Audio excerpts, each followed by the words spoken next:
Go live wild. Hello, Perfect. Oracles. How's everybody doing today? Super excited to have Farzad on today. Oh man, we've been working on this for a while now. Just couldn't get schedules to coordinate. So we'll give you guys a few minutes to get on. He and I were just catching up because we both had some crazy days today. Yeah, Time man. for us. Yours was crazy too. Oh yeah. Work was absolutely insane today. Guys leaving Mm, early. I've had guys with COVID. Oh man, it's been nuts. man. Oof. Oh yeah. Yeah, it's that time of the year too, I guess. Are you in a colder climate?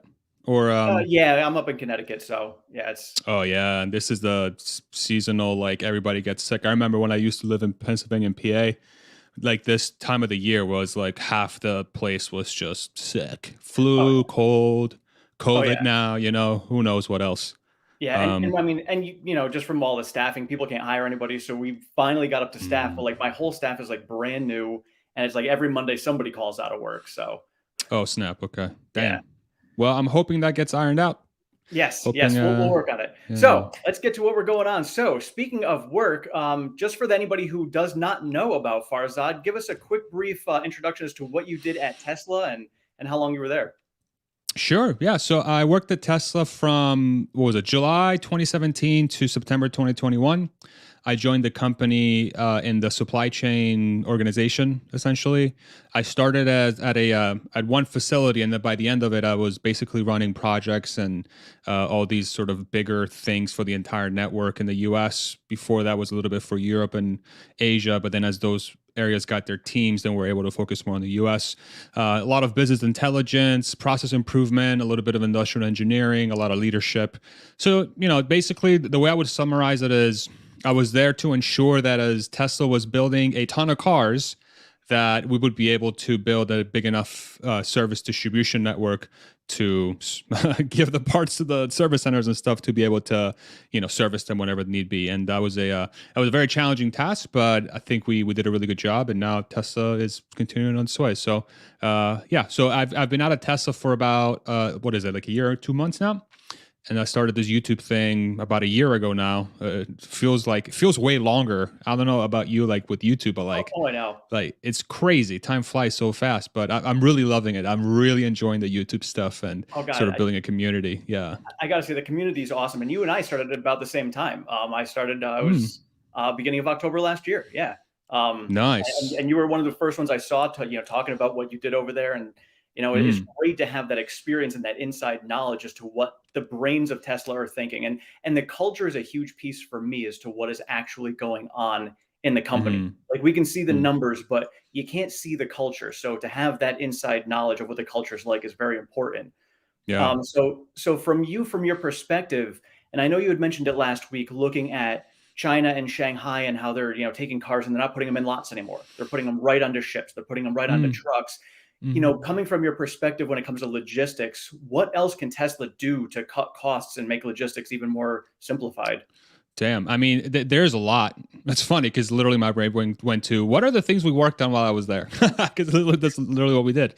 I mean, I can tell you that one of the biggest, the most obvious ones that's coming down the pike is Tesla Semi. If Tesla begins utilizing that internally, it's going to be a huge boon to one, lower costs significantly because you think about how much does it cost. What industry are you in, by the way? I didn't catch that earlier. I'm in construction, retail, and rentals. So Okay. like we've supplied a lot of the Amazon warehouses that are built up here in Connecticut. Gotcha. Yeah, the transportation piece of moving anything can be quite expensive, especially in times where you have limited supply. It's like anything else in the economy. You have limited supply, the prices go up if there's a lot of demand for it, right? So, having your own sort of fleet of trucks, having the ability to essentially increase the bandwidth you would have to be able to take more on is a huge plus for efficiency. It's a huge plus for lowering costs, especially if you own those pieces, right? So to me, I do think Tesla Semi, maybe not in the say next year or so, but maybe in the next couple years, once Tesla hits that, I think they want to do 50,000 per year exiting Yeah. 2024, which to me was like, whoa, I know. okay. I thought 10,000. I was calling 10,000 for next year. I thought that was Yeah, aggressive. I know, right? But like they're like, no, 50,000 by 2024. So realistically, it's going to be 50,000 by 2025, 2026, right? Because Right. it's let's It's just be Elon math. conservative about it. Exactly. But even then,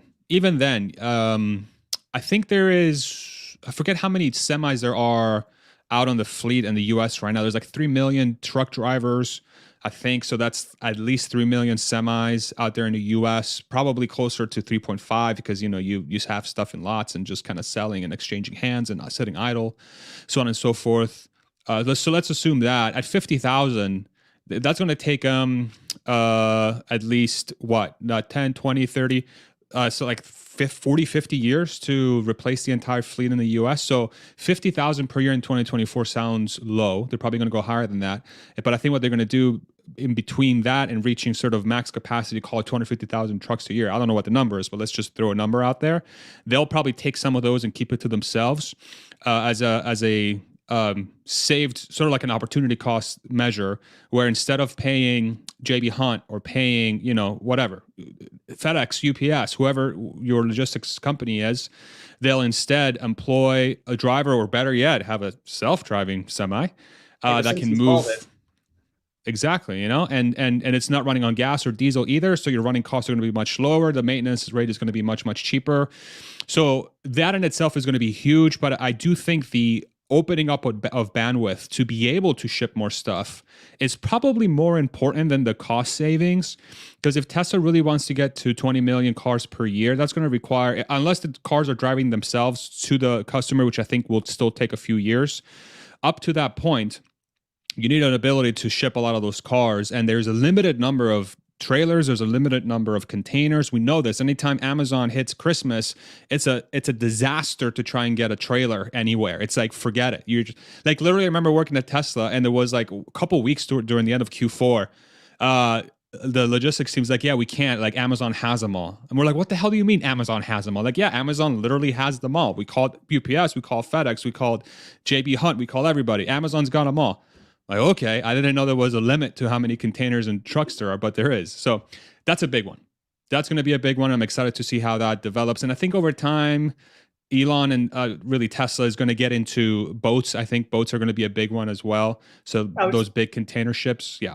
Yeah, I was thinking that the other day because I just saw in the news up here, up in Boston, Costco has their own ship that's been going around. So I was thinking the same thing with Tesla. That would make a lot of sense for them to get into shipping on that aspect. And everything is so vertically integrated, it makes total sense for them to get into that and do their own shipping, everything. The only bottleneck is themselves. 100%. And you also think about that too, is like at 20 million cars per year, plus energy, plus whatever else Tesla gets into, the manufacturing piece is complex enough as it is, but then supply chain turns into a complete different monster. Like, it becomes if you're not careful with it, it can become an unmitigated disaster and it become a big bottleneck. I mean, we already saw that with like the wave stuff that's going on. It's already impacted their ability to go any faster at 2 million cars per year. Imagine what it's like at 20 million cars per year, right? So the logistics and the supply chain needs a lot of help. And I think that's where Tesla's going to invest a lot of their time and energy. Yeah, and I know with my job, we do a lot of deliveries and stuff ourselves, and that's the same thing we run into is, the trucks are breaking down, having issues, we can't make deliveries, somebody gets sick, and thinking about Tesla getting into their own trucking, especially when they get to FSD, that's going to be a game changer for sure. It's going to be wild.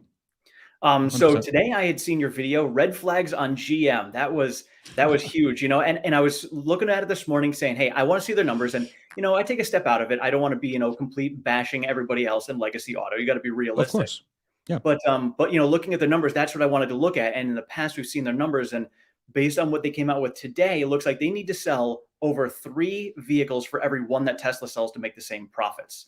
Mm-hmm. And then you showing today that basically all the sales that they had in revenue are just sitting on their lots. So what kind of issues are they going to be facing in the future trying to sell all these vehicles if they can't actually move them off the lots?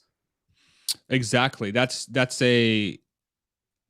was weird because like I started looking at different companies' quarterly earnings really in the past few quarters. Once I had time after I sort of embarked on this journey that I'm on, I'm like, okay, I'm not just going to be obsessed about Tesla's earnings. Let me just explore. Let me look at GMs. Let me look at Fords. Let me look at other companies that people are interested in, and just becoming more and more well-versed in that world. The thing that really jumped out to me as I was going through the earnings was the fact that their inventory went up by, I think it was 111,000 units in the US, but the net cars shipped in the air in the region was less, plus at a higher price, which it could be mixed. They could have higher priced vehicles like pickup trucks versus sedans or something, which is fine, but it's still more expensive to the end consumer during a time where everything is coming down. We have deflation, especially in the auto sector. If you look at used car sales and all these other things that are happening from consumers wanting to tighten their wallet because, you know, interest rates are going up and people are afraid that there's going to be a recession, so people naturally save more. You have a sort of environment now where you have dealerships, car dealerships that are going to be stuck. I'm going to use the word stuck loosely, right? Because again, I don't want to give too much bad credit if this turns out to not be that big of a deal, but I think it will be. They might be stuck with something that's more expensive than it was, say, a year or two ago, when a customer is looking for something cheaper, and then the dealer, unless the manufacturer like GM gives the dealer the ability to cover their losses on that car is just going to sit there forever. So they're going to have to cut costs at some point, and I believe GM is probably going to take the brunt of that because the dealer is going to be like, I'm not going to take a cut of that, because dealers at that point, I don't know. I don't think they're going to be able to really have that much power, especially when they're stuck with 1,000 cars in their lots and they're trying to figure out what to do with them. So it's going to be interesting. I think it's the start.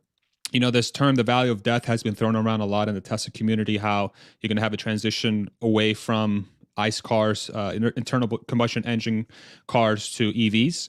And I believe this is sort of the start of that. And I think, and that's why in my video I said I'm really curious to see what Q4 says, because if Q4 continues a trend versus where we are in Q3 for GM, especially during the holiday season, Q4, that is very seasonally strong for the car sector. If we're not seeing some clearing of inventory or some reversals in the trends, then I think next year we could be in a lot of trouble as far as legacy auto goes and how they try to escape this sort of bind that they're in. So yeah, and it just came out of, I was literally in bed just swiping through the freaking earnings report.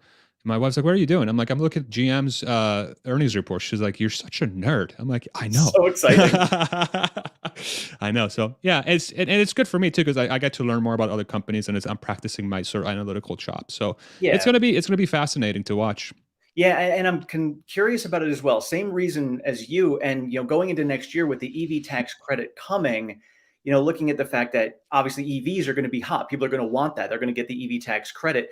You don't get that on ICE. So if people are going to be choosing Exactly. EVs over ICE, and Legacy Auto and GM don't get to clear their lot of all of these ICE vehicles, are they going to be stuck on them? And like you said, they're going to end up taking massive hits next year. And who knows when they're going to actually start coming out with EVs that are profitable. So, Exactly. looking at this EV tax credit, what's your take on the EV tax credit when it comes to a bailout? Do you think this is maybe a secret bailout for Legacy Auto from the government to give them some sort of way to get their EVs profitable? No, I don't think it's a bailout. I think what it is that the government, I try not to be too cynical. I'm not a fan of a lot of things that a lot of governments do. Honestly, it's not just a U.S. thing. I'm just like, what are the incentives for people to do a good job, and where are the sort of the carrots and the sticks, and how are they aligned? And I'm like, okay, it doesn't seem like it's properly aligned. But anyway, I do think that the U.S. realizes, and I give them props for this, they realize that what it really comes down to is you have to secure the supply chain of batteries. And so all your incentives have to be around that, is localizing production and manufacturing of batteries. So it's sort of, if you read the bill, or at least part of it, I've read part of it, don't even I'm not reading through that entire thing. I've tried to go through it. It's tough. Yeah, it's like legalese times 10,000. It's like literally its own language. But anyway, there's a lot of incentives around those things, which incentivizes companies to build in the U.S., which is great. It's great for U.S. companies, or companies that, or for really the citizens of the United States, because then they'll benefit from having all those companies coming here, creates jobs, so on and so forth. So I think that's really where it's rooted from. But the fact of the matter is that GM, Ford, and these guys can't really capitalize on this bill unless they locally produce batteries long term and they scale. Like they have to still make the EVs. It's not just like, oh, we have the tax credit now. We get 10 billion bucks a year in tax credits. No, you actually got to make the EVs. And over time, it becomes more and more stringent on where you source your materials. So the question becomes, can GM get to 5 million EVs per year? Can Ford get to 5 million EVs per year, maybe more? That's really what the question becomes. And if right now GM, I think in quarter three, they sold maybe 20,000 EVs total or something. I forget what the number was, maybe 30,000. Anyway, it was a order of magnitude less than Tesla. And Tesla took them, what, 10 years to get to where they are today at roughly 300 and call it 50,000 cars per quarter.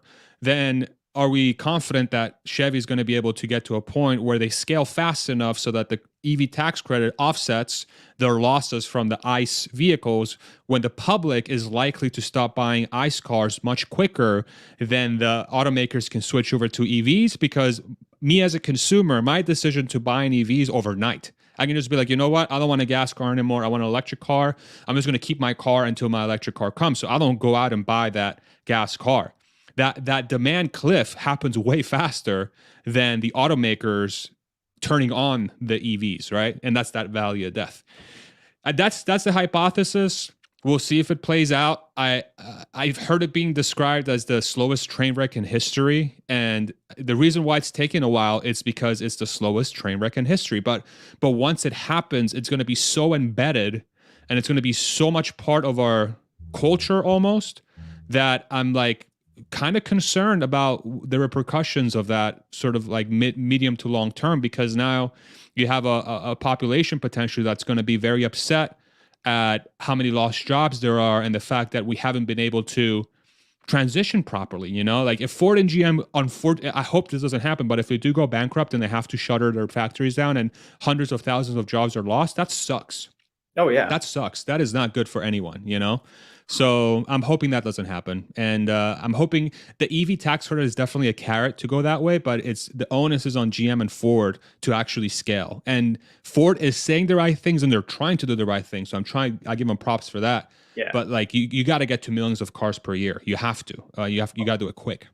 Yeah, you know, you say the slow train wreck. I always picture the scene from Austin Powers with the steamroller going at the guy screaming to stop, and they won't stop. And Yeah. that's the whole situation that's going on. And I agree with you. I don't want to see anybody go bankrupt for a lot of different reasons. And, you know, even Elon himself says, you know, the competition's a good thing. We want that. That's what's going to help the transition going forward. And the EV tax credit is going to help Tesla even more. Tesla does not need it, but it's just going to help them even more. And it really comes down to production. Whoever's producing the most is going to win the most. And, Yes, sir. you know, and like you said, you know, if Ford and GM cannot scale up, then they're going to fall to the wayside. And, you know, we know GM is starting to push for some battery stuff. So good for them. But, you know, it'll be an interesting 3 years for sure coming up. That's right. Yeah. It's going to be fascinating to watch. Yeah. So now going into the logistics, you know, when we're talking about the dealership selling the cars off of GM's lot, how do you think they're going to transition when it comes to them going to direct sales? We know Ford's already working on that.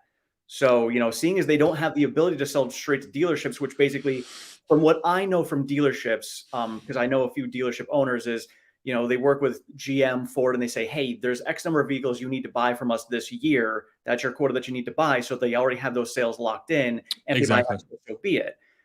So what are they going to do when they don't have that opportunity to sell to dealers? They have to go direct to consumer. And now it's the consumer who's deciding who's going to get the sales. That's right. It's a weird transition. Like the dealers I feel for them in a way, because it's kind of like you're getting the rug pulled from under you. You know, you have this business model that has existed for 100 years. Or I don't know how long it's been around, forever. And initially it was built as a protection for consumers to ensure that they get service and the best price, which made sense at that time. Now that model is completely out of favor. But there's still people attached to these industries, right? Oh, yeah. But it's gonna be extremely weird. I think if the manufacturers do decide to go direct to consumer, and they flip that switch, then it's good. I think that's the right move for sure. But I don't think that it's going to be a clean one. I think the dealers are going to raise hell.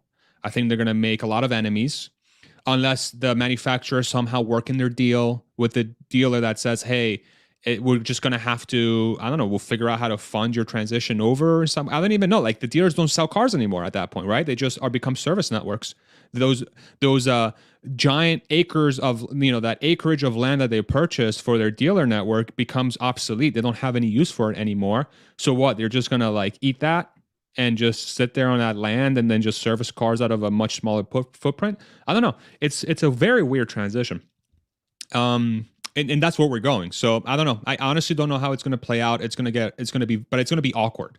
And Yeah. I think the dealers are going to be very upset. The consumer is probably going to win long term for sure, because the dealers don't really they don't have your best pricing in mind. They have their profits in mind, and I'm not calling them bad people or nothing, but that's just their incentive, is to make as much money as possible. And that's why you freaking haggle with them back and forth. Like, why doesn't this guy just sell it to me for 35 and you got to fight for 33? I'll throw you some all-weather mats. I don't want the all-weather mats. I want a $33,000 car, not a, you know what I'm saying? It's like such a pain in the ass, but that's what you got to do. Not anymore though. Not anymore. So we'll see. I don't know. What do you think? What do you think is going to happen? Well, so we'll find out at the end of the month, because we know that Ford has already told the dealerships, hey, you've got to make your choice by the end of this month to say, are you going to go with EVs or not? And so what it sounds like, at least they're doing over in Europe, is Ford has some dealerships now who are basically kind of, they're having the vehicles there. As a Tesla owner, anytime you have a friend who says, hey, can I drive your Tesla? Sure, go ahead and drive it, because that's their test drive.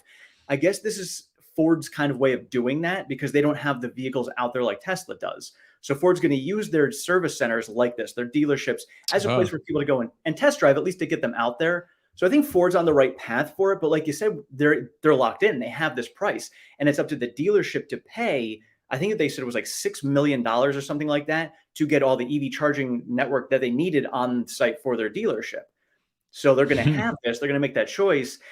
And then they can't haggle. So what is the dealership really? They're going to have to change their entire model as a dealership as well. And like you said, it's going to be awkward. It's going to be like middle school awkward, trying to figure out getting through this. And the faster they can figure it out, the better. But unfortunately, I think the culture when it comes to legacy auto is slow moving. They're just slow moving when it comes to culture and adapting. So I think Ford has the best chance of it, because they've already shrunk themselves down to their niche market. So they have a better chance, but it's going to be very interesting to see over the next couple of years. Yeah, I mean, we know that dealers, a lot of their profits come from service anyway. Right. So you're removing the ability to haggle on your line where you're technically not making that much money. And you're removing a lot of maintenance that would have been done on that car, because now you're shifting over to EVs. So the dealer becomes less and less involved in the process, which means that they make less and less money. So it just seems like a very unsustainable model to me. And those short-term things I think they make sense, but I just don't see how dealers are going to be okay with it. I think it's going to be hectic. We're probably going to see the dealership model go extinct in about 5 to 10 years. Like in the US, how we have, Morton's dealership or Robert's dealership, or they're just going to be empty lots of land, or they might just shift them over to just used car sales, which I think they're going to do well in probably for a while to kind of fill in that gap. So maybe they transition over to there. But I think they'll cut ties with the manufacturing, and it will just turn into this it's going to be like a used car sales lot. Every single one of them. Yep. And I mean, you got to look, obviously EVs or ICE vehicles are going to be around for a while. So they're still going to need service. So at least for the next decade, they're going to have it. But as that thins out, you're going to run out of it. And then people are going to be like, well, do I spend $2,000 to fix my car? Or do I just get a new EV? They're going to have these choices. And at that point, they may be able to get a used EV for $10,000. Makes a lot of sense. That's true. So yeah, I think we're going to end up seeing them definitely shift to the wayside, and they're going to have to figure out some sort of business model to be able to make money. Because like you said, all the money that they make is from service, and they're not going to have that. So, I don't know how they're going to do it. So they definitely have a lot of challenges ahead of them, but I see it. I'm sure they see it coming, and they're going to have to figure it out. Make a food truck park or something. I don't know. Oh yeah, I would go. Well, food trucks. Well, think about what Tesla's doing with all the EV charging stations that they have with the restaurants and all sorts of fun stuff. Yeah, maybe that's what they end up doing for Legacy. That actually makes sense. That makes sense. Yeah, but I don't want a car salesman to like be my waiter though, like, right? Because then I feel like that's not gonna work out. So would you like an EV with your fries, sir? Yeah, I just want my burger. And it's funny because like you think about too, as they shift down, obviously the nature of, running any business is how can we make more profits? That's just, how you run a business. So when you get into a dealership like that and you've got salesmen, what are you going to do? Like, do you even need a salesman? Because for Tesla, you Right. don't. Like, we have our phone. I go on my phone, I order my car done. So you don't need that. What would be the point in paying somebody a salary to be able to do that, especially when the commissions aren't going to matter because the prices are set? That's right. It's a paradigm shift. Huge Yeah. one. Yeah. It's going to be big going forward. So Agreed. shifting going forward, looking at Q4, I saw your numbers coming out. So looking at production and deliveries. So I think we're going to see a discrepancy between production and deliveries as well going into Q4, just kind of natural as we're smoothing the wave out. How long do you think it's Mhm. going to take before we finally get to a point where, it's even again? I mean, obviously they're going to sell everything that they produce, but when do you think the numbers may actually line up again in quarters?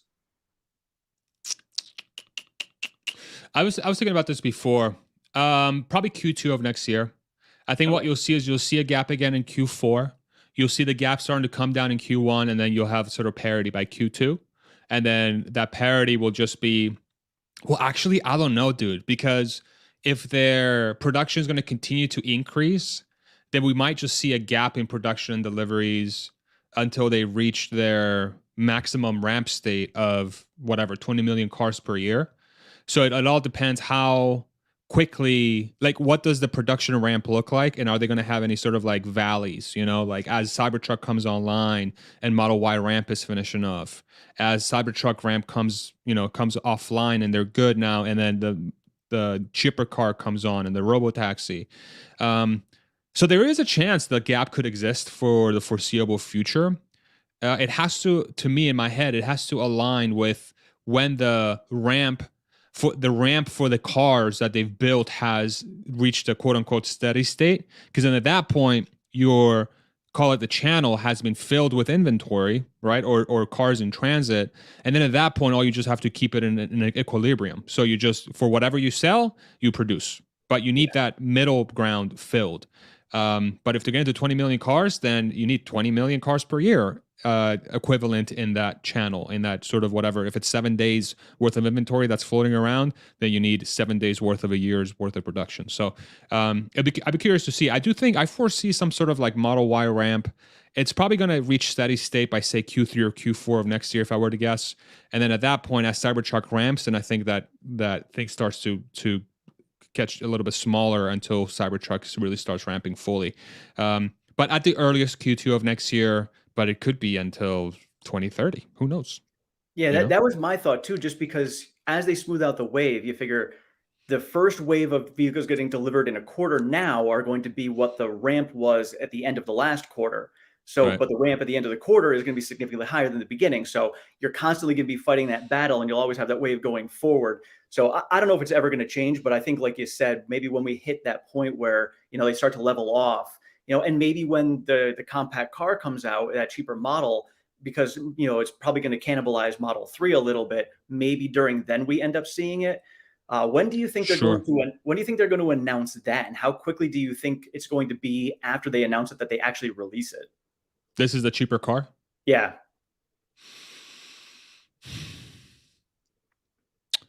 So the thing that goes through my mind is that the last time Tesla unveiled and produced a car at a time when there wasn't a massive pandemic was the Model Y. And the Model Y, from the time it was announced to the time it was produced, it was like 6 months. It was quick. Like they were 6 months early on production. So that to me is a Tesla that is in a steady state of being able to maximize its ability to bring something to market without a supply chain being shot to hell. So the cheaper car theoretically should be much less complex to build than a Model Y or Model 3. They openly stated that it's going to be 50% lower cost, which means 50% less robots, 50% less parts, right?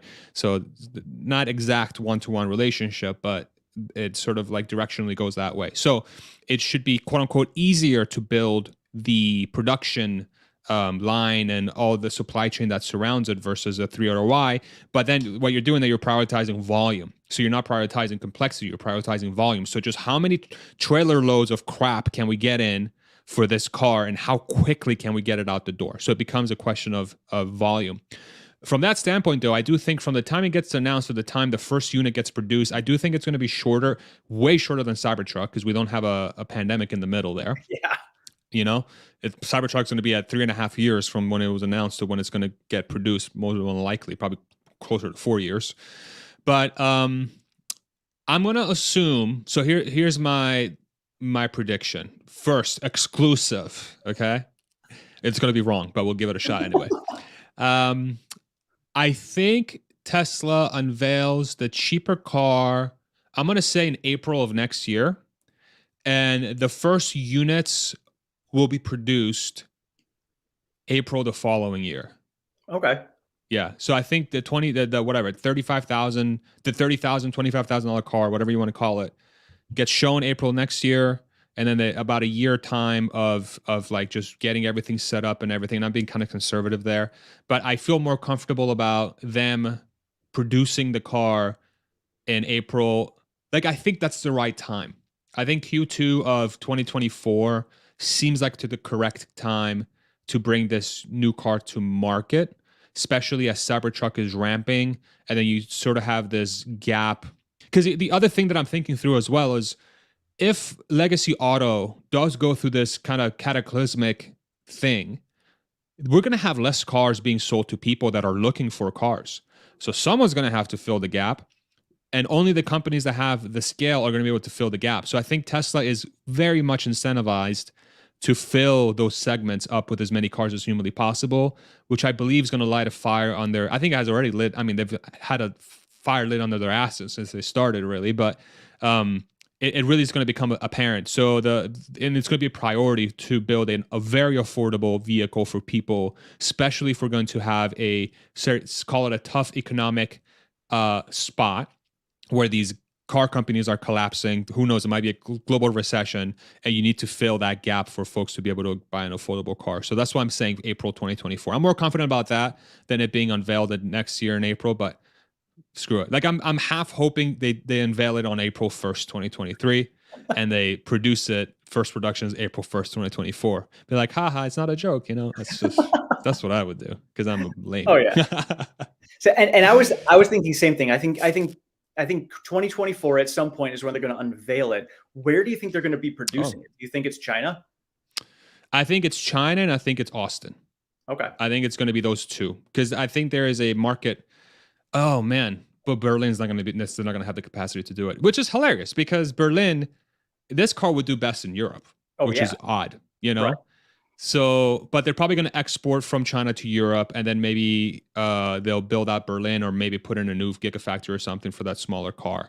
But I think China probably goes live first, and then Austin, and then Europe, or hopefully Europe and Austin go live at the same time, whatever that means. So. But I do think China will get it first. Yeah, and from the rumors that I had been hearing about how excited China was about being able to design their own vehicle and produce it all on their own, that's what leads me to believe that it's going to be designed and produced first in China, then exported out, and then I have no doubt Austin. And I had somebody asking as well, when it comes to the 9,000-ton Gigapress for the Cybertruck, is it feasible for them to be able to put two and produce maybe two castings at the same time for a compact car? I don't know how they work, so I don't know if it's even possible, but no idea. That's well beyond my pay grade. That requires a hardcore engineer to answer that question. Where's Sandy? Sandy in the comments? Sandy, bro, help us out. Sandy Monroe. Just curious if that's even possible to pump out just twice as many, Well, it wouldn't be twice, right? I think one of the things that people, like, one of the things you could do is just make a single piece casting for the entire car, because it is going to be smaller. True. So if you get a big enough machine that can just, I think Warren Red talked about it previously. Different people have talked about it in the community. Just freaking just matchbox that bitch. Excuse me. But just literally just single piece cast. Boom, here's your car. Attach some wheels and some suspension and a battery and some seats. Boom, you got a car. It's not that simple, obviously, but something along those lines. Yeah, that would make a lot of sense. And then my other thought too is, when we saw just recently, the rumors of prices getting cut over in China, and of course everybody lost their minds over it, and then we talked about the demand delay that came from China because of the prices getting dropped. I'm thinking the announcement of a lower priced vehicle would probably have to come out quickly thereafterwards. So having a year delay, I don't know what that would do to demand, with people saying, hey, I don't mind waiting a year to pay $30,000 less for a vehicle. I don't know if the window would be that wide. That's a fair point. I think we'll see confirmation of that if we start seeing like Apple style leaks. You know how Apple was able to keep the iPhone under wraps, and then when they really started scaling up their production with Foxconn, we knew what the iPhone looked like a month before they unveiled it. Oh, So there's an opportunity that Tesla starts getting into that situation where if we see leaks from this for this car in China before it gets unveiled, then what you're speaking about will most likely be the strategy. It's unveil the car and then get that sucker into market as quickly as you can, because you don't want to sort of lose that gap, sort of that gap there of timing. So, yeah, we'll see. We'll see what happens. I do think it's in their best interest to do exactly what you said. You got to get that sucker out as quickly as possible because you have to. You just have to. Oh, yeah. It's it makes the most sense to do that. Yeah, and I've got a good friend who works over at Apple, and he's actually pretty high up. He was on one of the projects for their EV, for the car that they were working on and stuff for it, but he could never confirm nor deny any of the information and rumors that I had heard. But so I got a lot of good information from him as to what Apple had been working on. I don't know if Apple's ever going to come out with anything, and at this point, it doesn't matter in my eyes. It's going to be a niche of some sort. I don't think so. I think Apple was probably going to get into services more than anything long term, but I don't see them getting into sort of any like complex manufacturing, because they're all about lean, but they want to simplify. Like I just don't see them doing it. It's too complex. It's too hard. But who knows? I mean, a very small EV theoretically could have less pieces than a phone. I don't know. How many pieces does a phone have? Does anybody know that? Like 1,000 pieces? If anybody knows, throw in the comments. Let us know if you know. Also, tell Richard. Richard is he's on my channel too. I was just gonna throw this on there. Screw you, Richard. We're gonna beat Ohio State. Get out of here. This guy. Oh man. This guy. That's awesome. He's funny. Yeah, the community is awesome here. Oh, actually, you know what? Speaking of, let's go into Twitter here. So, Jay Lizard, can Twitter be used as a platform for celebrities to endorse Tesla? Can there be a separate page on Twitter for peeps to show off their Teslas around the world? Sure. I mean, that's what kind of hashtags are, right? You just do hashtag Tesla or something, and then if you're a checkmark celebrity, boom, you just did that, right? Yeah, I don't know if it necessarily needs to be its own sort of like whatever, like its own subgroup or whatever that means, but I think Twitter, the interesting about Twitter is the multimedia aspect of that platform and how dramatically underutilized it is very, that's what I'm most excited about short term for that company when Elon takes it over is, YouTube competitor, Instagram competitor, whatever, multimedia competitor, where the creators are able to directly sort of make a living out of it instead of like be beholden to the rules and regulations of a platform, which is fine.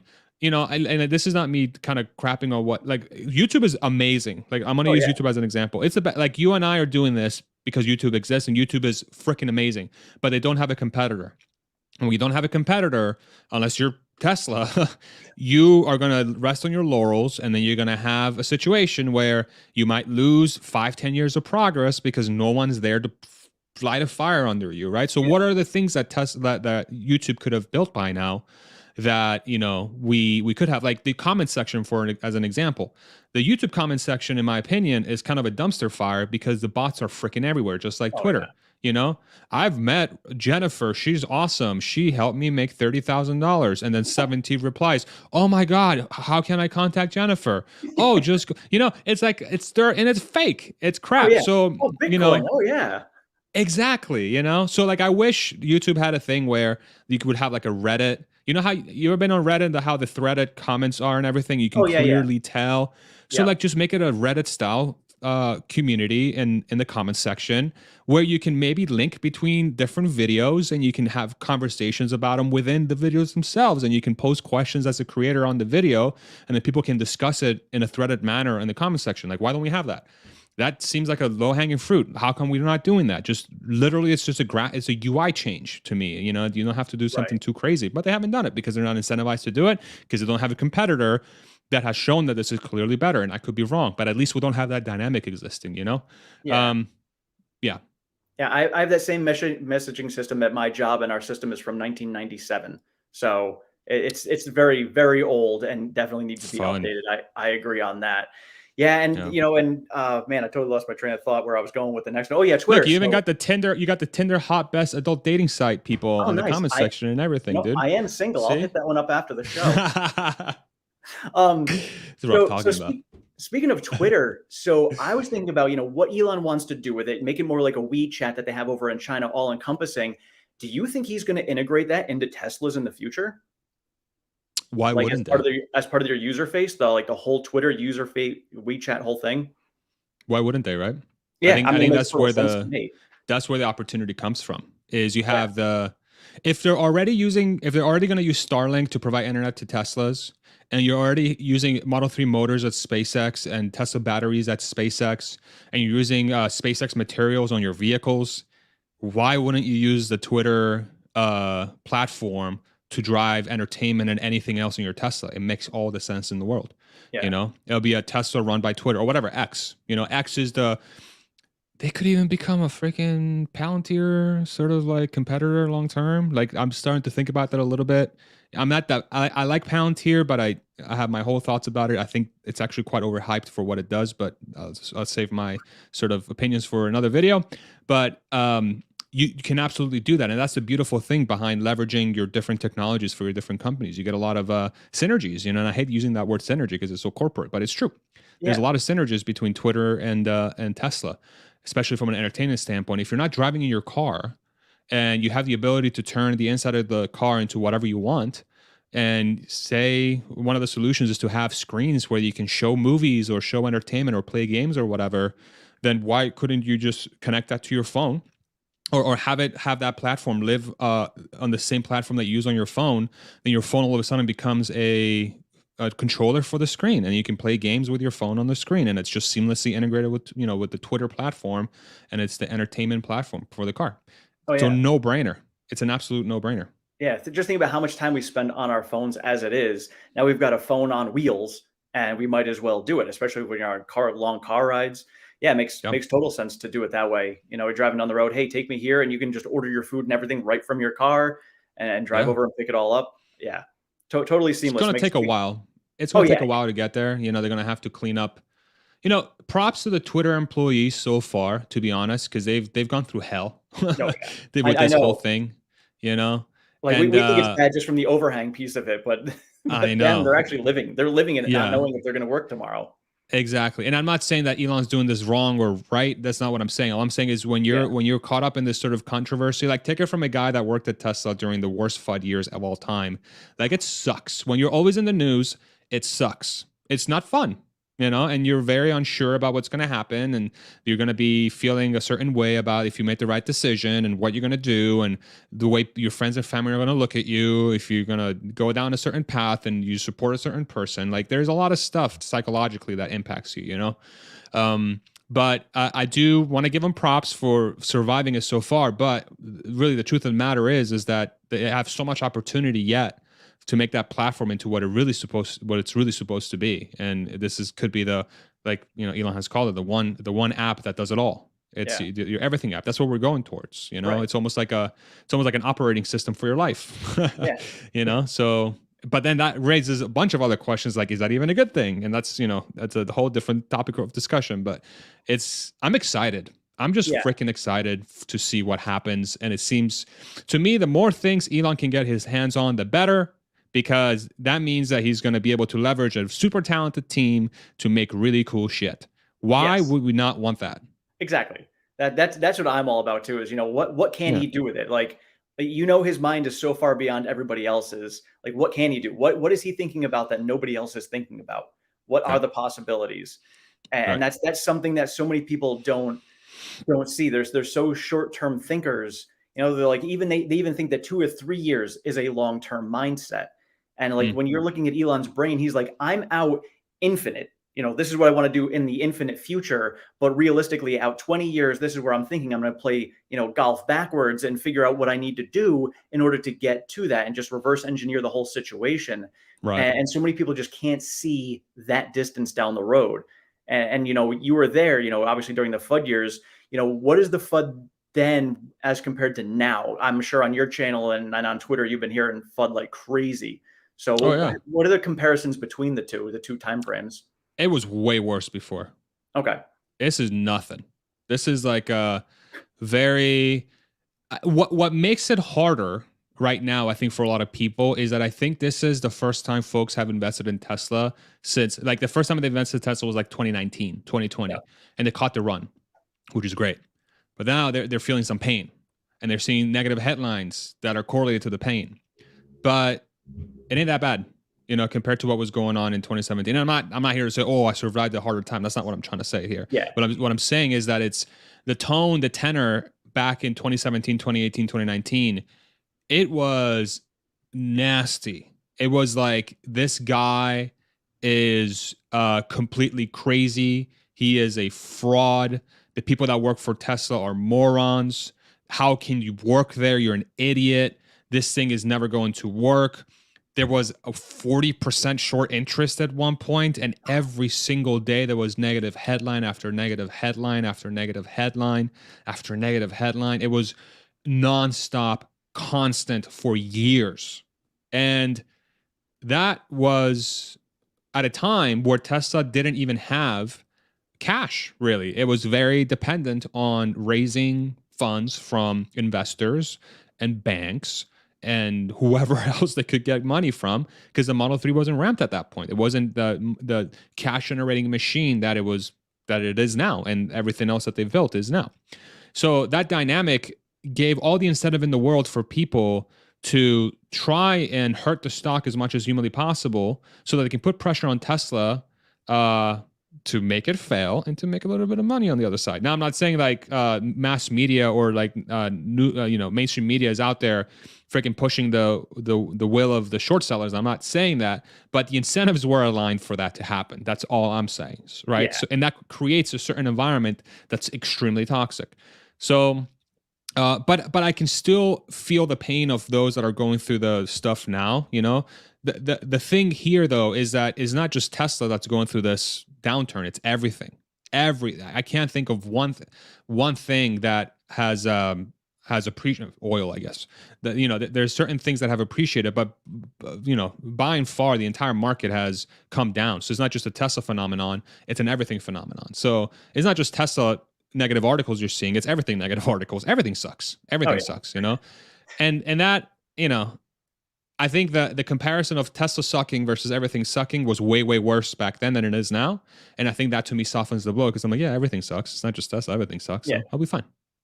So there you go, everybody. So for those of you who are concerned about your stock price being down, the FUD was way worse. And like you said, look at the profits Tesla's bringing in now. $3.3 billion in free cash flow this quarter. They had zero back then. So like there was actual concern back then for bankruptcy, whereas now that's not even a concern. They had negative, dude. They were losing cash, right? Yeah. They were adding cash to their balance sheet and they were losing it. Yeah. And now we're looking at next year, potentially, even with a massive recession ahead of us, Tesla's still potentially doing $5 to $10 billion worth of buybacks. That's absolutely astronomical. And adding probably $10 to $20 billion of cash to his balance sheet on top of that. Right. Yeah. I mean, they're just setting themselves up. So when do you think they're going to actually announce the next Gigafactory, and where do you think it's going to be? Oh. So I do think it's going to be Canada. I think it's going to be Canada. I think it makes sense to be in Canada. I think there's a lot of the Northeast market for Tesla. It's probably its third largest. If I were to guess, I think Florida, Texas, sort of California, the West Coast is by far the first. I believe the lower, like the Floridas, the warmer weather states that have the infrastructure do really well. Like Florida is jam-packed with Teslas. And Texas, like around here in Austin, there's so many freaking Teslas. It's crazy. So I think that's the second biggest market. Its third biggest market is probably going to be the Northeast United States. And so from that perspective, it makes a ton of sense to build a factory up there. And I do think Canada is well positioned because they have a lot of land. They already have in Ontario, outside of Toronto, they already have many major manufacturers. I think Honda and Toyota are both there. I forget what the two manufacturers are. So you already have a talent pool you can draw from, which is great. You're going to have some incentives from the government more than likely because they're very pro green up there. So you can take, you can capitalize on that. You're much closer to proximity to places like Chicago, Philadelphia, New York, Boston, sort of that tri-state area and those really dense population areas up there in the Northeast. So it makes a lot of sense. I've seen UK, I've seen Mexico, I've seen Indonesia. I think Indonesia also makes a lot of sense to try and diversify Asia Pacific because right now you sort of been putting all your eggs in one basket in China for Asia Pacific, and that factory is probably going to do half of your production for Q4, which is awesome. But it's also like, okay, it's probably not a bad idea to diversify your portfolio a little bit from a manufacturing perspective in case some stuff goes down between the US and China. I think it's unlikely, but in case that happens, it's probably wise. So I think Canada, Indonesia are the most likely to happen in the nearest term, and maybe Mexico, maybe the UK. Yeah, those are my first two, Canada and Indonesia. I'm thinking we'll probably hear about both of them by the end of the year. And something a lot of people are overlooking too now is the fact that when you had Austin and Berlin ramping, it was obviously, a furnace for cash. Elon said it himself, burning all the cash like crazy. But once you get, you've got basically 4 factories ramping while 2 new ones are ramping up. So you've got, Austin, Berlin, Shanghai, and Fremont all pumping out vehicles at high profit levels. Ramping up 2 new factories, you're not going to notice that hit nearly as much. And so I think that's going to be a huge game changer. True. So I'm wondering how quickly they can ramp up as many factories. I mean, my thought process is they may put up 7 factories by 2025, 7 more. 7 more. Yeah. So getting themselves to 10 factories by 2025 to 2026 might happen. Just thinking about how much cash they've got and how quickly Elon wants to fill that valley of death. I just don't know if they have the, like, you coming from the logistics standpoint, I don't know if it was even feasible to do it at that pace. No way. Okay. No, I think the one thing Tesla has to be careful with is to not just throw people and money at a thing, because that hurts culture really badly. So Tesla has this this crown jewel. Tesla's crown jewel is not the car, is not the battery, is not its ability to generate cash. It's its culture. It's the fact that, think about everything that you touch or experience or see that's Tesla related. There's a human being that's working at Tesla that has taken part in that. That's the team that's making that stuff happen, And it's a very delicate balance between working extremely hard and being very passionate about what you're doing and going as fast as humanly possible without disrupting that. As soon as you start introducing more people or more money that you need, or become we'll just throw more heads at this problem, we'll make it happen. You're no different than a legacy automaker at that point. Literally no different, because that's the sort of mentality that goes into a lot of these companies. It's just throw money at the problem. Oh, we can't go faster? Just here's another $10 million. Just hire more people. Like, okay, so have you ever worked at a place where a lot of people don't want to be working there? It sucks. It's not good. And good leaders are a dime a dozen. So I think what Tesla prioritizes first is to ensure that they have a culture where they can have the maximum amount of speed per person. And the more people you add to that equation that are not properly vetted and are not, are not coming to the company with the right sort of vision and the passion for the mission that would allow them to maximize for that, becomes a drag. So and for every dollar you spend in that, your end result becomes worse, less efficient, because for every dollar you're spending, you're getting less for it. So 7 factories between now and 2025, in my opinion, I'm not going to say it's impossible, but it's very unlikely, because you would require essentially 7 teams. You're going to require 2 to 3 factories being built in tandem for 3 years straight. And I just don't think there is enough capacity to do that, but I could be wrong. Maybe they've figured out a way to reduce the number of folks that are involved in those projects by half. And maybe they figured out a way to automate a lot of those processes, but it's still you still got to deal with regulators. You still got to deal with, you know, they're not hiring their own construction people. They're hiring a construction firm to come in and help them do the construction. You know, it's not like they're hiring people off the street and be like, yo, build a factory. No, like there's companies that do that. So they hire those companies. You want to be very careful, because if you have three factory or companies that are building factories and one or two of them are not doing a good job, it's much harder to manage those relationships when you have 7 versus when you have 3, right? So keep that in mind. And but it's not impossible. Who knows? I mean, that might be master plan part 3. It's like, hey, we figured out how to build 7 factories in 3 years. Okay, that would be freaking crazy. Oh yeah. And then you can go back to this video and call me an idiot. Well, you know, and that's something that you know, that's something I totally don't even think about, you know, is the culture of it. And, you know, coming from retail myself, so many times, you know, like I work for a good company, but you can go from store to store and one store is awesome and another store sucks because just the management isn't good because they haven't built the culture up there. So, and like you said, you know, when efficiency is key for them, that is the last thing they want to do is build too fast to lose that efficiency. And that would be horrible for them. Yeah. So that makes sense. So yeah, we'll see how it goes over the next years. I'd be happy with 3 to maybe 4 factories by 2025. Yeah, for sure. Hello? Are you there? So that was a spam call. That was one of the Twitter bots calling me. Oh my God. One of the hot Tinder dates calling me here. All right. Let me see. We got a few minutes left. Let's go through some of the questions we got in the comments here. Yeah, sure. You guys are on fire over here. Let's see. Oh, here we go. Because I actually was going to ask you this one too. How likely is it that Elon Musk sells shares of Tesla to fund Twitter deal? You think he sold on Monday? I think there's a chance he did. Actually, I think there's a chance he did. See if the Form 4 is dropped. But yeah, if you don't mind doing that, that'd be awesome. I think he may sold on Monday. But there's also some conflict. Nothing yet. Okay, so he would have had to file it by now, right? No, he has tomorrow. Wednesday at 10 p.m. I think Gary said, yeah, because it's usually it's 48 hours. Got it. Yeah, I think he may have, but what's interesting is there's some reports coming out that he's able, you know, he's got the funding lined up, and there are people ready to deploy come Friday. So, and if there's somebody that can raise cash like no one's raise cash like no one's business, is Elon. Oh, yeah. The problem is that he's buying a $44 billion company that's really worth like 30. Yeah. So he needs to really. Was a great way to entice people, but. Exactly. Yeah. He's got $3 million he can throw at her, or however much he made from that cologne sale, you know? Yeah, it's just so funny. But I don't know. We'll see what happens. I think even if he did sell, the big thing he has to really be careful with is that he needs to prioritize the fact that he can't lose trust of the investor base. That's his biggest thing, because he came out and said, you know, props to him for using some legalese language, but in the tweet he said, I do not plan or no more. I'm not planning on selling any more shares. Yeah. Planned.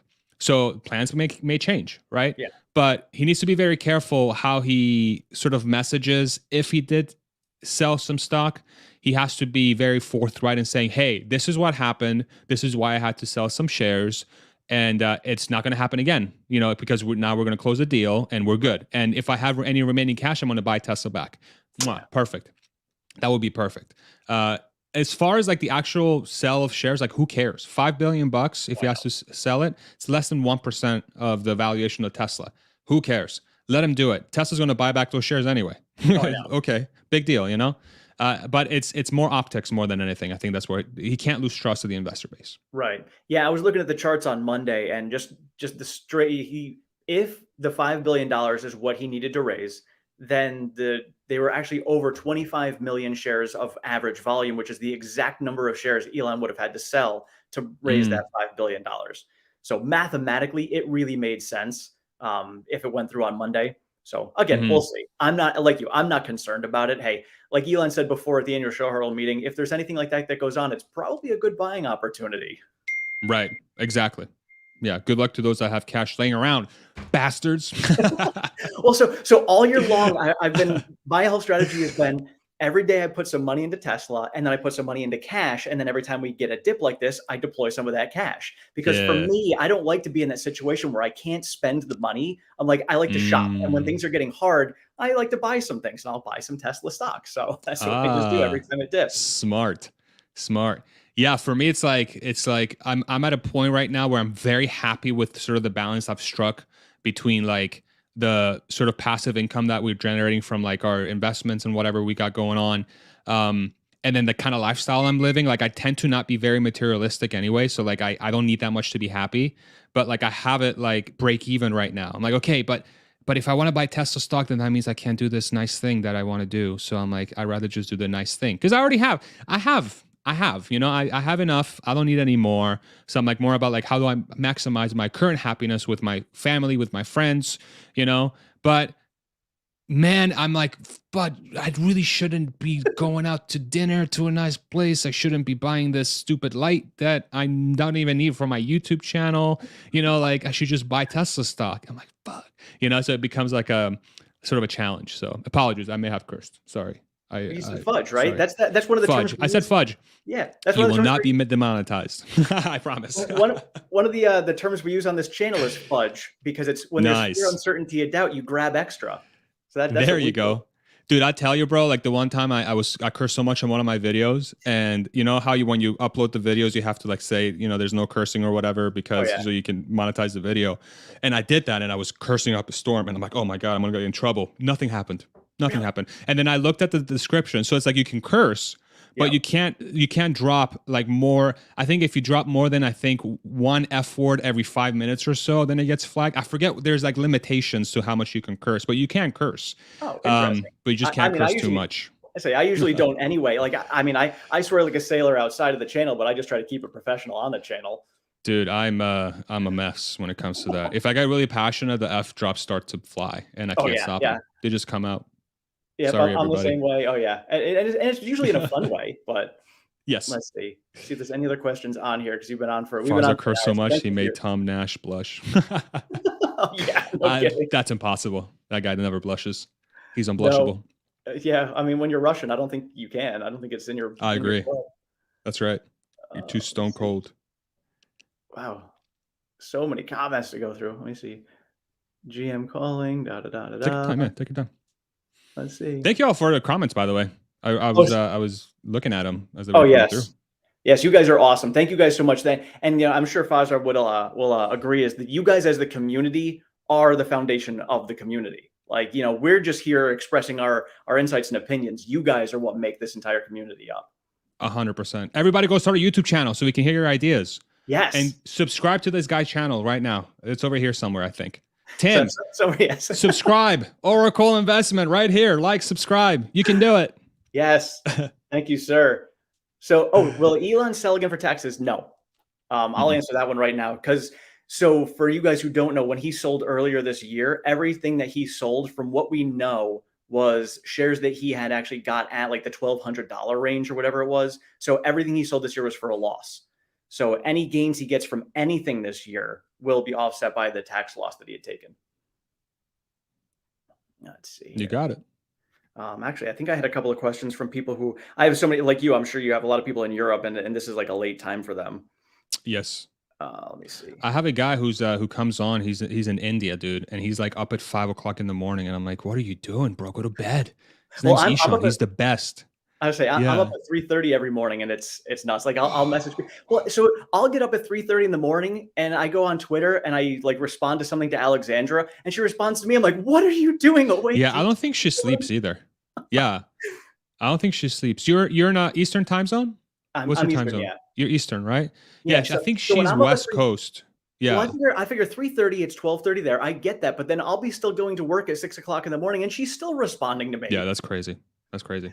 I'm like, yeah, I don't think she sleeps. No. I can just picture Alexandra's just like sleeping, but not really. She's just in bed, just scrolling through Twitter, looking who she can like reply to or whatever, or make her tweets or whatever. She's great. She's the best. Alexandra, awesome. I'll give her a shout out. I don't know if she's on, but she has been so instrumental in sort of the people that I've been able to talk to, especially on my channel. You have no idea how helpful of a woman this person is. She is incredible, and I'm sure she's been very kind to you as well. It's like, absolutely. I just want to give her a huge shout out. Like, I think Alexandra is one of those like crown jewels of the community, and she does so much for nothing. just for she just spends her time and makes things happen for the community, and she's awesome. So I definitely want to give her a shout out publicly. Yes. I mean, I always tell her behind, I'm like, dude, like you're the best. And she's like, I know. man, She's man. the queen. She's like the queen mum of the Tesla community. That's right. She's Yes. awesome. Yeah, and just like looking at everybody you've got on there, I'm like, I want to reach out. Like, I wanted to talk to Gary Black and Ross and all those guys. Just the knowledge in this community is incredible. It's nuts. Yeah. So the Cybertruck, a couple questions I had here. So how quickly do you think they're going to ramp the Cybertruck? We know the speed of which they went with the Model Y. Like, do you think the Cybertruck is going to be faster or slower than that? Dude, the Cybertruck's going to get so much demand. I don't think they're going to be able to match production to demand until maybe 3 years time. I think How many do I think they're going to sell a year? Yeah, how many do you think they're going to push out next year alone? Assuming they start, I'm guessing they're going to start production probably in Q2. How many do you think they're going to get out next year? I'm doing the math. No more than 50,000 max. I would say somewhere between 30 to 50,000 next year. Okay. I think peak production for that truck, to be completely honest, globally, it's probably like 2 million a year. That's going to be so Ford sells what, a million F-150s a year, something like that. 1 or 1.5, something like that. Yeah, it's a good chunk. It's a lot, but I can see Cybertruck matching that and then some. Because you look at the trends for every other segment that Tesla has entered, they become market leader plus then some. Market leader plus 20%, market leader plus 30%. Why wouldn't the Cybertruck follow the same exact sort of trend? And it's a brand new. It's a Ford Raptor that is electric and way better. Yeah. Ford Raptor is very different from an F-150 because you got sort of it's more meant for off-road and sort of that type of solution, but it's exclusive and it's low volume. I think the Cybertruck can fit that solution and be very high volume. So we'll see. Yeah. I'm interested because I'm 1.3 million on the list right now. So I'm curious as to when I'm going to be able to. A long way, baby. I'm figuring 2025 or 2026 is when I'm going to finally see mine. I'll probably get the Cybervan before that happens. Yeah, you're gonna have to go full the top end model to get it any faster because I think they're going to do a plaid from what Sawyer had said. It sounds like they're going to do a plaid version, and if they do, I'll probably end up going with that. Yeah, and I'm sure they'll prioritize those obviously right off. 100%. Yeah. That's what I'm trying to go for. Dude, I live in Austin and I got the fully spec'd out on order. I ordered it the morning after. So I'm I don't remember where I'm at, but I'm earlier on. And but I live here and I have the top end model. And I used to be an employee. And I'm pretty sure I have the reservation under my employee email, if I remember correctly. Maybe I don't. I don't remember. Anyway, I hope I'm one of the first, call it the first ones in the first quarter or two when they start producing it. You'll be one of the first because I'll jump on that. Dude, oh my God, I can't wait. I can't wait. Awesome. I'm so excited for that car. You have no idea, dude. My God. That's super exciting. Oh. Let me see here. Thank you, Larry. I appreciate that sticker. So, all right, stickers. So speaking of next vehicles they're coming out with, we know that obviously they're going to come out with a lower priced vehicle. What else do you think they're going to be in the works with? I have somebody in my comments who works in a plant in Tennessee making construction equipment, saying that their engineers had gotten some blueprints for skid steers and backhoes and things like that. Don't know how true that rumor is, but what other markets do you think Tesla would be getting into in the future? So every vehicle segment for sure, right? So we talked about the vans and we talked about the truck, we talked about the smaller car. I think boats, again, I think container boats makes a ton of sense to start getting into. I think eVTOLs make a lot of sense as well, sort of medium to long term. I think that's completely going to revolutionize what it means to travel as from place to place. Planes are going to be much smaller, but you're going to be able to fill them up way quicker. It's just the equation changes completely. I think HVACs, they're definitely going to get into, and I think there's been rumors about them getting into HVACs. I think they're going to get into homes. I think if you're going to get to a point where you want to colonize Mars, you need a place for people to live or people to stay. And Tesla has expertise around controlling temperatures, right, with the HVAC in their cars. So just scale that up. And if you want if you want the most efficient possible home, you probably want to control every variable about that home, right? So if you're going to put solar and batteries on the house, you're going to want to maximize insulation. You're going to want to minimize how much draft comes out of the house. You want to maximize the efficiency of the electronics, the HVAC unit, obviously.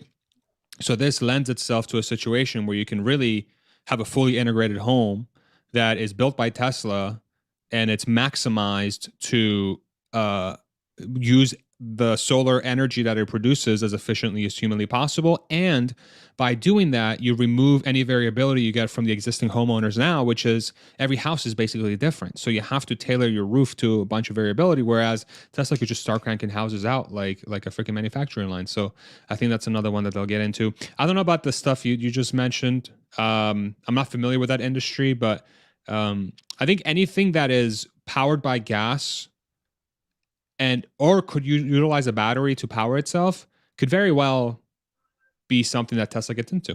Like, why wouldn't they? It's just a matter of time. And it just came to my mind right now, because being in that field myself, we do have machines that are battery powered, and we have some of the smaller ones are starting to come out with larger ones. Emissions are huge. Like, you've got to go to stage 4 stuff just to go inside buildings. Like, they're very tight with it. So they're already coming out with batteries. I'm almost wondering if maybe some of these plans where Tesla's going to be producing batteries to supply some of these people instead of making their own, coming with the EV tax credit and the battery credit that they can get on this. That could be a huge place to go. And as you said, thinking about the house, building a house, if they do come up with tits, that would be awesome. And then they could build all the housing for their students as well. And then think about it as yourself. You're driving down the road in your car. You're on X.com on your car, controlling your house from there. I mean, the future can be completely controlled by Tesla and you. And it's exciting to think about. Yeah, a lot of opportunities. A lot of opportunities. Let's see if there's any other questions, and then we will get off. Thank you for your time, Farzad. I appreciate it. Of course. Yeah, it's my pleasure, dude. Twitter phone. I don't think so. No. So my thoughts about a phone, I know the Pi phone rumors were out for the longest time, and Elon said it's old technology. I think in the future, if he ever does it, it's going to be tied into Neuralink. So you're going to think it, and it's going to be on your phone or whatever device you got. Something like that. Yeah. Something like that. Although you could make an argument that if they do control the supply chain for batteries, why wouldn't you make a phone if you already have one of the key components as to what makes a phone, which is battery life? And if you have the best battery life tech, why not just make the phone? Who knows? And, Elon's very big into privacy, and, that's becoming a big thing. So, I'm with you. I think it's going to be a more longer term solution, but I would not be surprised if we see a phone in the medium term. Yeah, it would make sense. So you can control everything from when you're not in your car. Yeah. So last question that I had here was about next year. There's a lot of people coming out talking about the stock price and, thinking that Tesla stock is going to pull back even more next year. My personal feelings are, I don't care, because I know long-term it's going to be great. But what do you think about these people who are saying that it's going to be pulling back further? I try not to be too focused on like near term or even medium term price movements, because they're literally impossible to predict. So I think more about what are the variables that are going to exist in the world and how do they pertain to Tesla. So the way I think about it is, in a scenario where you do have a global recession, and Tesla is one of the very few, if not the only company that is growing its sales, it's initiating a buyback, and it's adding cash to its balance sheet. Why wouldn't that be something that folks that have capital would look to invest in, when theoretically they can get it at the cheapest level versus where they're going to be 5 to 10 years' time? So that right there tells me that, as compared to the rest of the market, to me, it seems like Tesla is a very good opportunity for people to invest in. But I'm not going to tell people what to do with their money, because this is not investment advice. Exactly. NFA. I'm not a lawyer, whatever acronyms you want to use. I just assume I have no idea what I'm talking about and just literally delete everything I just said from your brain. But I do think that, I don't know, man. It doesn't make sense for it to go down any lower, because you look at the forward, you just use price earnings growth, PEG ratio into the future. It's like 20s, bro, maybe less nowadays, So, and depending how you're extrapolating out their sales. So from a valuation perspective, it's very much in line with what's considered normal already, especially just go out 12 months. Yeah. And I think what's going to happen is we're probably going to hit, if it does continue to go down, which I don't know if it will, but at some point the market is going to realize that, okay, you have this company out here, we're beating it up because we feel like the economy is going down, but they keep posting records, they keep adding cash to their balance sheet, they're coming out with new products, they're dominating the really culture and media, and now they have this thing in Twitter where it's basically going to become a marketing arm for Tesla, because Twitter is going to become an incredible product. People will be like, holy crap, Elon, whatever Elon touches turns to gold. That's going to have some sort of psychological impact. You're going to have more Teslas on the road, which are going to sell themselves. You have full self-driving coming to completion. You have Optimus coming out of an alpha phase. Who knows, maybe next year. You got the Cybertruck going to start hitting the roads. I mean, the list goes on and on and on and on. So to me, it seems like there are too many variables that play to Tesla's long-term survival, very long-term survival, that are going to be becoming very evident in the coming months and quarters, that in an environment where everything's being sort of beat up, that's going to stand out as a very shining star. And folks that realize that, I think, are going to be very happy long term. And I'm hoping that folks are able to make the right calls with their money. You know, that's really what I can hope for. So in my opinion, I think Tesla is going to be one of those right ones, and we'll see what happens. Yeah, that's my thought. And how I try to explain it to people too is I have the same vision. I'm long term. I don't care. I like these great deals that we get. And it's like, if you ever see something that's 50% off, do you get mad that something that you Hell want to no. buy is on sale? Like, no, like, of course not. You get excited. You buy more of Yep. it. So that's Yep. just my mentality going through this whole thing. And part of one of the things I do on my channel is I like to learn about the charts, and I like to learn about the stock. So I go into all of that stuff. And for me, it helped my emotions coming out of it. You know, when I see the stock price movements, I was like, why is it coming down? Now I can learn. I learned why it's coming down based on, market manipulation in the charts. And I know long term we're going to be fine. But, to help kind of quell some of the concerns that people have, just learning that knowledge was big for me to help with the subscribers I have on my channel, because that's been big. And again, but long term, like, even if it comes down next year, I could care less. I'm just going to buy the crap out of it. And then as soon as it takes off, because as soon as we get through this, think about how well Tesla is doing during these really rough bear market times. What's going to happen when we come out of it and we get to a bull market again? Bingo. It's going to be Bingo. insane. Yeah. If there's one piece of advice I could tell people is, again, do whatever you want with your money. Don't listen to me. But if there's one piece of advice I could give, is do not trade options. Don't do it. If you're in, especially if you haven't invested for at least, call it 5 to 10 years. If you're kind of new to the game, call it anything newer than 5 years, I strongly recommend you don't play with options. So these are calls and puts, because that's the easiest way to lose the capital you would have had to be able to purchase the stock at a discount versus where it's going to be in the next 5 to 10 years. Options expire worthless. You put in $1,000, and if it's a short time frame call and the stock goes down 10%, you will lose $1,000. You're not going to lose 10% of 1,000. You're going to lose 100% of the 1,000, because it's derivative. It's based on time. The time scale is heavily influencing the price. So yeah, that would be my only thing I would tell people, especially in this environment. I don't know when Tesla's going. I don't even know if Tesla's going to go back up. I think it will. I'm pretty confident it will, but I'm not somebody who knows the future, right? But the one thing I know for sure is I really don't think people should be trading on margin as well. And I don't think people should be trading options. And I speak from experience, because I did this back in 2015, 2016.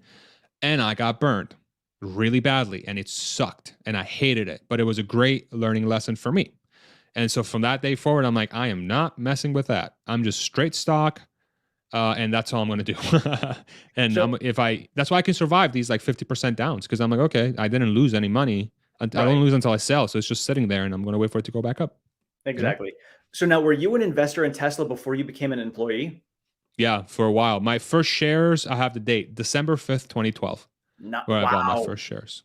I'm so mad at myself. It was almost that exact time when at my job, somebody drove up to my store with a Model S, and I was just wowed by the thing.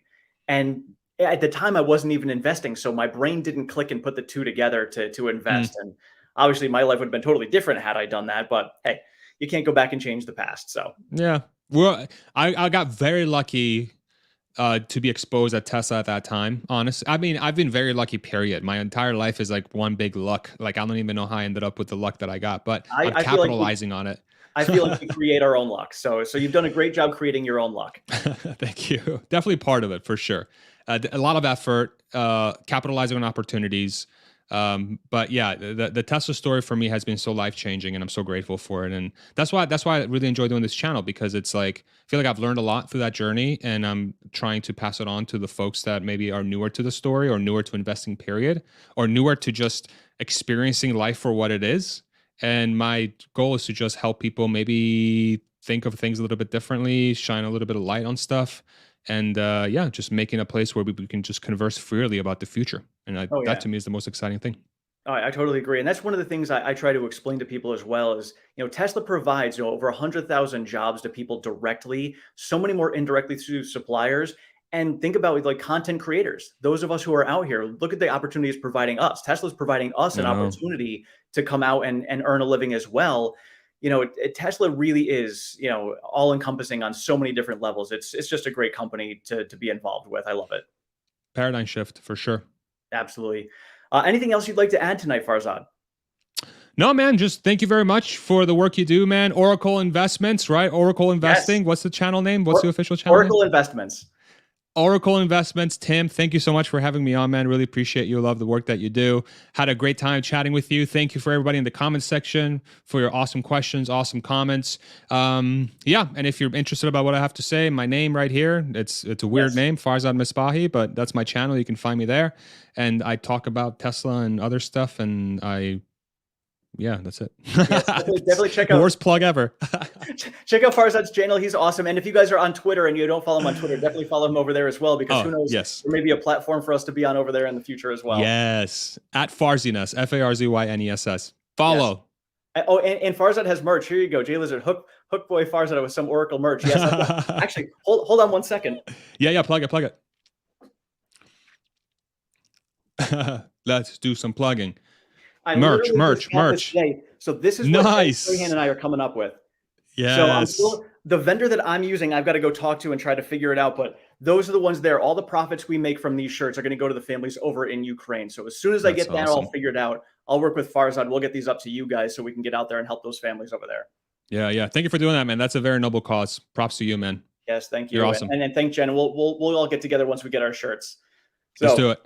Otherwise, thank you guys all so much for being on here. Thank you, Farzad. We will see you all later. Take it easy, everybody.